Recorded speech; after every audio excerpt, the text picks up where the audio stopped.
नमस्कार दोस्तों, आइए जानते हैं दिल्ली की आज की फटाफट बड़ी खबरें।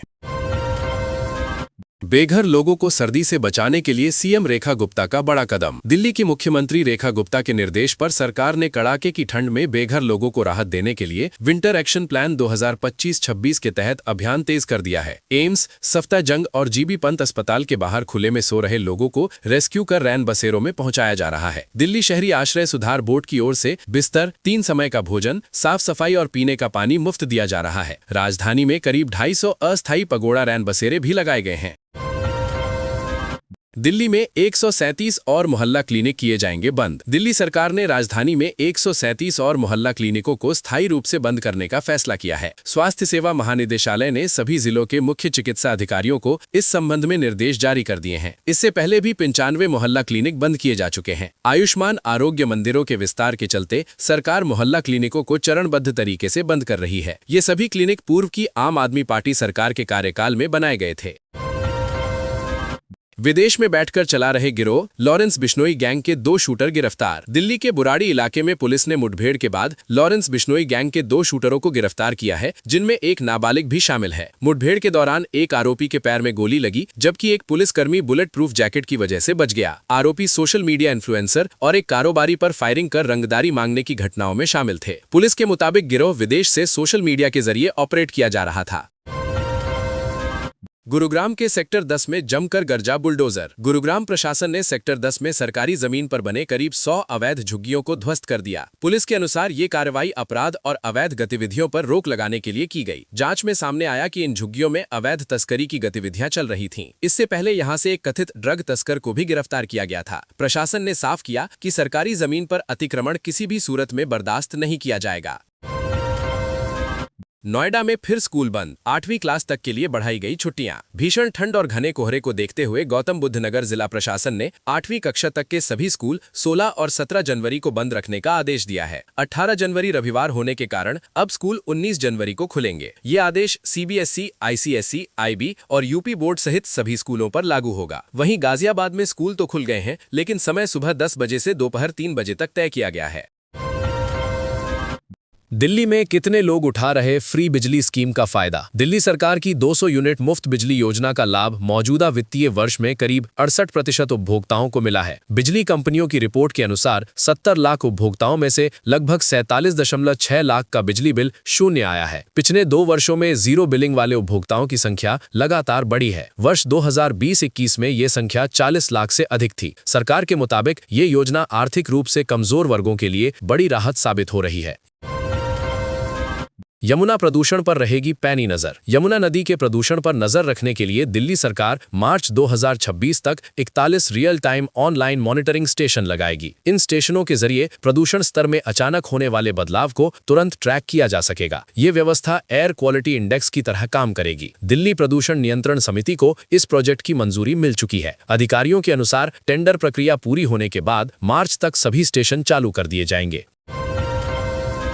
मोदी बोले 25 करोड़ भारतीय गरीबी से बाहर निकले। प्रधानमंत्री नरेंद्र मोदी ने कॉमनवेल्थ स्पीकर्स कॉन्फ्रेंस के उद्घाटन के दौरान कहा कि भारत दुनिया की सबसे तेजी से बढ़ती अर्थव्यवस्था बन चुका है। उन्होंने बताया कि बीते कुछ वर्षों में 25 करोड़ भारतीय गरीबी से बाहर निकले हैं। पीएम मोदी ने कहा कि भारत आज यूपीआई वे दुनिया में नंबर 1, वैक्सीन उत्पादन में अग्रणी और स्टार्टअप इकोसिस्टम में तीसरे स्थान पर है। सम्मेलन में 42 देशों के 61 प्रतिनिधि शामिल हो रहे हैं।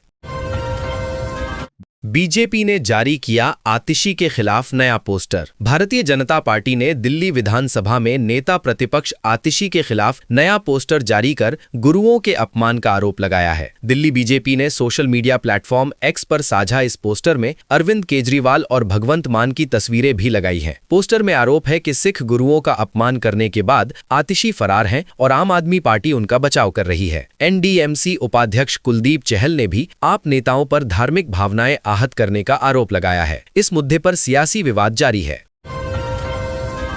सोशल मीडिया पर निगरानी रखें और नाबालिगों को यूज करने वाले गैंग्स पहचानें। दिल्ली पुलिस कमिश्नर सतीश गोलचा ने नाबालिगों को अपराध में इस्तेमाल करने वाले गिरोहों की पहचान पर जोर दिया है। गणतंत्र दिवस की सुरक्षा को लेकर दिल्ली पुलिस मुख्यालय में इंटर स्टेट कोऑर्डिनेशन मीटिंग आयोजित की गई। बैठक में दिल्ली एनसीआर समेत कई राज्यों के वरिष्ठ पुलिस अधिकारी और केंद्रीय खुफिया एजेंसियों के प्रतिनिधि शामिल हुए। सोशल मीडिया पर निगरानी, संवेदनशील इलाकों की पहचान और संगठित अपराधियों पर कार्रवाई जैसे मुद्दों पर चर्चा हुई। पुलिस ने राज्यों के बीच बेहतर तालमेल पर भी सहमति जताई। गुरुग्राम की प्रमुख सड़कें साल के अंत तक होंगी धूल मुक्त। गुरुग्राम की प्रमुख सड़कों को धूल मुक्त बनाने के लिए हरियाणा राज्य प्रदूषण नियंत्रण बोर्ड ने बड़ा प्लान तैयार किया है। शहर में 726.4 किलोमीटर खराब सड़क नेटवर्क की पहचान की गई है, जिस पर करीब 2000 करोड़ रुपए खर्च होने का अनुमान है। वायु गुणवत्ता प्रबंधन आयोग के मानकों के अनुसार सड़क सुधार किया जाएगा। हालिया फील्ड ऑडिट में पाया गया कि लगभग 60% सड़कें कच्ची हैं और 190 रोड स्ट्रेच पर गड्ढे और मिट्टी जमा है, जिससे प्रदूषण बढ़ रहा है।